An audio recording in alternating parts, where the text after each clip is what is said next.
O cogumelo de fumaça tinha 18 quilômetros de altura. A explosão de Hiroshima matou em torno de 150 mil pessoas. A outra em Nagasaki, perto de 75 mil. As duas bombas atômicas fizeram menos vítimas do que a AK-47.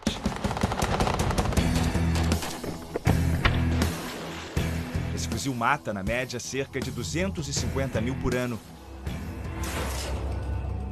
A de automática, K de Kalashnikov, sobrenome do inventor, e o ano de fabricação na União Soviética, 1947. A AK-47 é a senhora da guerra, a arma mais letal e mais produzida da história. O livro dos recordes estima que haja 100 milhões no mundo, uma para cada 70 pessoas.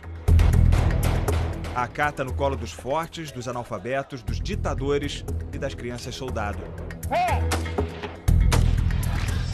Ela é a arma de mais de 50 exércitos nacionais, de guerrilheiros, de terroristas.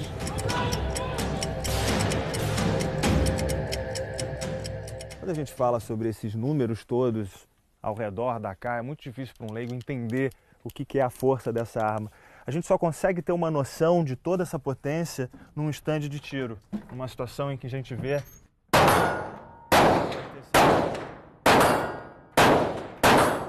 a Kalashnikov pode disparar um único tiro ou entrar em modo metralhadora. São 10 tiros por segundo, calibre 7,62 por 39 milímetros. Alcance efetivo de 300 metros.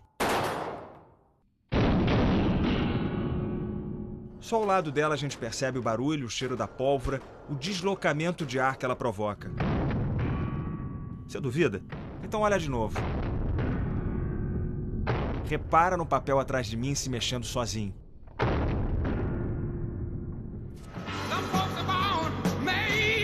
A AK só provou seu potencial na Guerra do Vietnã, quando a União Soviética deu a sua invenção aos Vietcongs do Norte e os Estados Unidos apoiaram os vietnamitas do Sul. Os fuzis das duas superpotências mundiais ficaram frente a frente, o M16 americano e o AK-47 comunista. A arma dos capitalistas era mais leve e mais precisa. Autoridades americanas chegaram a zombar das Kalashnikov. Mas a M16 sofreu naquele terreno pantanoso. Começou a emperrar. A AK-47 não. O guerrilheiro carregava a Kalashnikov na água suja e ainda assim ela atirava. Ao derrubar um Vietcong, os soldados americanos ficavam com a arma dele. E os países comunistas fizeram fila buscando o fuzil. Quem nunca usou uma arma, atira com AK em minutos de instrução. Pequenos grupos ganharam um poder só antes visto em forças armadas.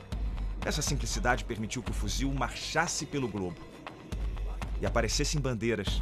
Em Moçambique, os pais deram aos filhos o nome de Kalash. Os Estados Unidos contra-atacaram na propaganda. Os americanos cresceram vendo a AK-47 na mão do bandido. A Kalashnikov é o segundo produto russo mais famoso, só perde para a vodka, mas já inventaram uma vodka no formato de metralhadora. Mikhail Kalashnikov nunca enriqueceu por causa da arma mais vendida da história ou da vodka. Ele não tinha patente desses produtos. Mikhail era um dos 19 filhos de um casal camponês. Ele começou a trabalhar aos 7 anos, um menino que desmontava todas as fechaduras que via.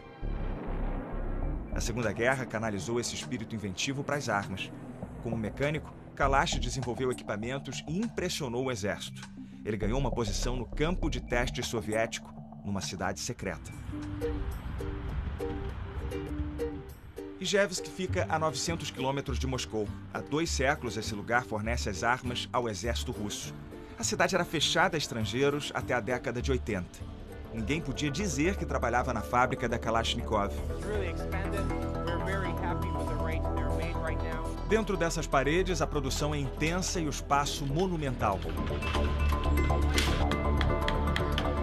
A AK é montada manualmente.